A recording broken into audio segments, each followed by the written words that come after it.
तरीके से हसीन चेहरा हमने कभी नहीं देखा। इतना सुनना था कि बच्चे रसूल पाक ने कहा कि चाहते क्या हो। वो बच्चा कहता है कि इतना खूबसूरत चेहरे वाला शख्स मैंने अपनी जिंदगी में कभी नहीं देखा। रसूल पाक सल्लल्लाहु तआला अलैहि वसल्लम के करीब वो बच्चा जाता है, जाने के बाद बैठ जाता है। रसूल पाक सल्लल्लाहु तआला अलैहि वसल्लम ने कहा, बेटा तुम कहाँ रहते हो, किस कबीले से तुम्हारा ताल्लुक है? वो बच्चा सारा माजरा वाकया बताता है। इतना कहने के बाद वो बच्चा अपनी बकरियों को लेकर के जंगल की तरफ चला जाता है। होता क्यों है कि सिर्फ रसूल का चेहरा देखा था तो ज़बान पर नबी नबी शुरू हो गया था, ज़बान पर या रसूल शुरू हो गया था। अब वो जंगल में जाता है तो बकरियों को जंगल में छोड़ करके नबी नबी का सदा बुलंद कर रहा है। घर लौट रहा है तो ज़बान पर नबी नबी का सदा बुलंद हो रहा है।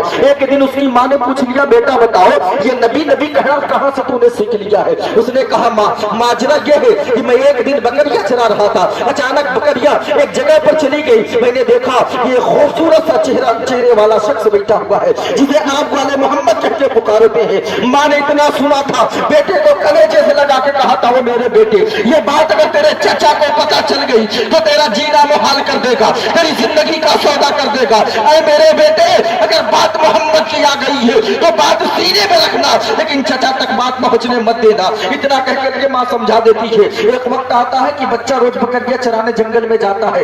एक दिन गया था, चचा पीछे से पहुंच गया, क्या देखता है कि बकरियां जंगल में चल रही है। बेटा खजूर के नीचे पेड़ के नीचे बैठ करके और नबी का सरा बुलंद कर रहा है। इतने में चचा ने पीछे से हाथ पकड़ा, कहा ओ नादान बता ये नबी का सदा तूने कहा तुझको कौन सिखाया है, कहां से मालूम हुआ है? इतना सुनने के बाद वो बेटा कांपने लगता है, लरस जाता है कि ये जालिम मेरा चचा सुन लिया है, अब तो जीना मुहाल हो जाएगा। लेकिन खुदा की जिसके दिल में नबी की मोहब्बत बन जाती है तो बिलाल हबशी जैसा जवाब देते हुए नजर आता है। बिलाल ने कहा था, उमैया ने जब बिलाल से कहा था, बिलाल नबी का दामन छोड़ दुनिया की दौलत दे दूंगा, नबी की दामन छोड़ दुनिया की शोहरत तुझे दे दूंगा, तो बिलाल ने कही जवाब दिया था, कहा था उमैया दुनिया की सारी दौलत एक तरफ, सारी शोहरत एक तरफ। अरे ये बिलाल है, बिलाल जान देना गवारा समझता है लेकिन नबी का दामन छोड़ देगा। वाह वाह सुभान अल्लाह माशाअल्लाह। ये मोहब्बत रसूल हुआ करता है।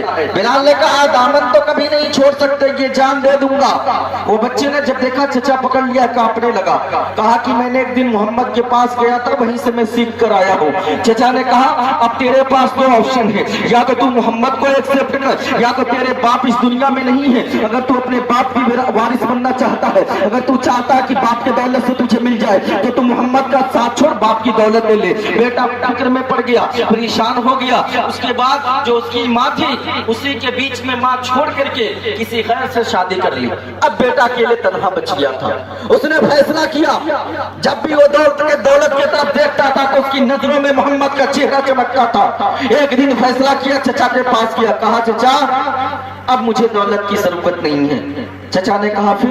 कहा मैं मोहम्मद के पास जा रहा हूँ, मुझे दौलत नहीं चाहिए। बच्चा ने सिर्फ इतना कहा था। कितने साल का बच्चा था साहब पता है? 8 से 9 साल की उम्र थी। आज हमारे समाज, अभी हजरत ने कहा आज हमारे समाज में उठा करके देखो, ऐसे निकाहों में हम मौजूद हुए हैं जहाँ पर कहा गया बेटा अशहदु अल्ला इलाहा इल्लल्लाह पढ़, तो कहता है कि अगर सही से नहीं पढ़ाएंगे तो उठ करके भग जाएंगे। हाफिज जी बैठे हुए हैं। ऐसे भी निकाह में हम लोग पहुंचे हुए हैं जहाँ बेटे को 20 साल की उम्र हो गई लेकिन पहला कलमा पढ़ने का तरीका नहीं आता है। बताओ जब मोहम्मद का मोहब्बत दिल से निकाला जाएगा, ये दुनिया में जूतियों के नोक पर रखती हुई नजर आएगी। और जो लोग कह दिया करते हैं कि जालिम बादशाह की हुकूमत में हमें परेशान किया जाता है, मैं पूछना चाहता हूँ कौम मुस्लिम से, उठाओ तारीख और देख लो आज से कभी कितने जालिम बादशाह आए और चले गए। हमारे असलाफ ने उनको अपनी जूतियों के नोक पर रख के दस सिखाया था और कहा था पहले जैसे बादशाह हजार आएंगे चले जाएंगे, लेकिन इस्लाम चाहता वही है और तो क़यामत इस्लाम नहीं होता। सुभान अल्लाह। नारे तकबीर, नारे रिसालत, जश्न शादी खाना आबादी, नारे तकबीर, नारे रिसालत। सुभान। आज दूसरों के दामन में तहमत लगा करके हम मुस्लिम कौम अपने आप को किनारा कस लेते हैं और फिर अपनी जिम्मेदारी नहीं समझते।